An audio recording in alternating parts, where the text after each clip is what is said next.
The topic of impeachment in many ways overshadowing policy messages from Democrats on the campaign trail. I caught up with several candidates who continue to defend the process while acknowledging the political risk.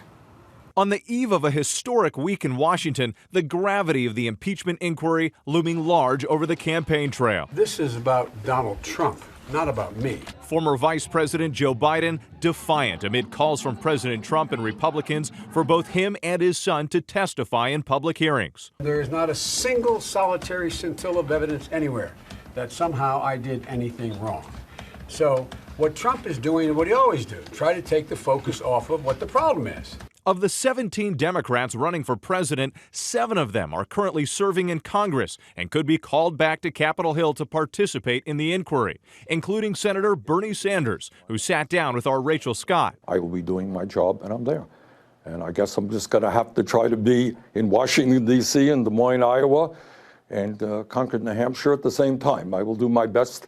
I'm sure it'll, and we'll just do what we have to do. But the tone somewhat measured among most of the presidential hopefuls bracing for potential fallout. Do you still worry that these public hearings, that the inquiry is a distraction and in some way can hurt Democrats politically? You know, some things come along that are so important that you just have to put the political aside. I don't know what the political consequences of impeachment are going to be, but I know what the moral and constitutional consequences would be if there were no accountability at all. Impeachment, to me, has the potential to be a real distraction because any opportunity we have to present a new positive vision for the country, that's what we should be doing. Democrats hoping their message can still cut through the noise as the president they wish to unseat digs in for a fight. I'm not concerned about anything.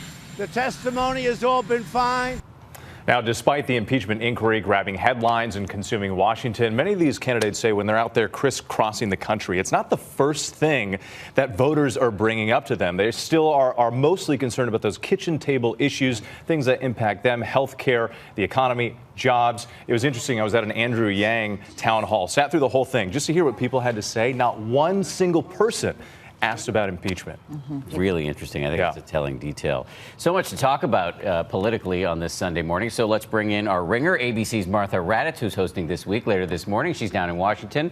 Martha, good morning to you. Let's start with this impeachment saga that's going to begin to publicly unfurl on Wednesday in Washington. Do you think the Democratic presidential candidates are correct to wring their hands publicly about the fact that this process could be a distraction, one that really ultimately could impair the party's odds of retaking the White House? Well, I think it is a distraction. It most certainly is. It's a very important event on Capitol Hill, and there will be a lot of attention focused on that.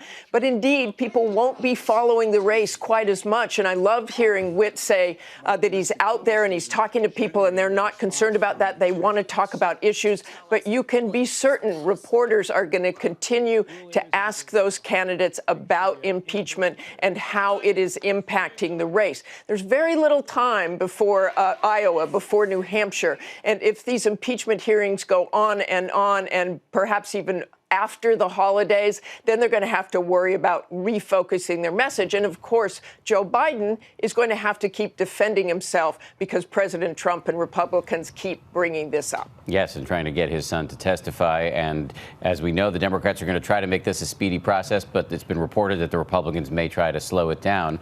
So much going on that front this week. Meanwhile, there's a lot going on internationally. On your show this morning, you're going to have the first interview with the new chairman of the Joint Chiefs of Staff, General Mark Milley. You asked him about the president's controversial policy on Syria. Let's take a listen to that. If I do my math and I look at the new troops going in and those going out, it could be more than 700 who remain.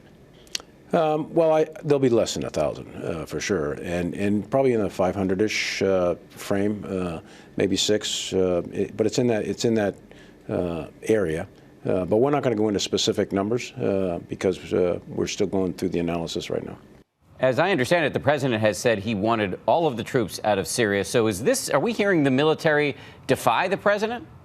I would absolutely not call it defying the president. I think General Milley, Chairman Milley now, is giving his best military advice. It's not necessarily that President Trump will accept that. Remember, there were 1,000 troops in Syria, and he called for all of them to be removed. But there are troops in the south. And now the president himself has said he wants those oil fields in the east guarded in a secure environment. And that takes troops. That takes boots on the ground to do that. And they're not going to leave those troops in greater danger. So they're going to want to put the numbers in there that they think are best. Well, what about the fight against ISIS?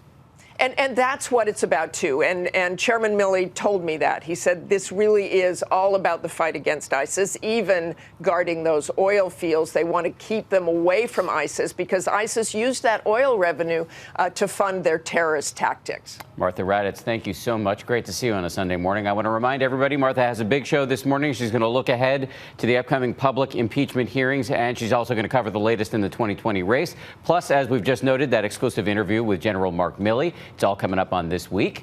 Also, we want to remind you, stay tuned with ABC News for live coverage of the impeachment hearings. George Stephanopoulos, our chief anchor, and the entire political team will start our coverage at 10 a.m. Eastern on Wednesday. Hi, everyone. George Stephanopoulos here. Thanks for checking out the ABC News YouTube channel. If you'd like to get more videos, show highlights, and watch live event coverage, click on the right over here to subscribe to our channel. And don't forget to download the ABC News app for breaking news alerts. Thanks for watching.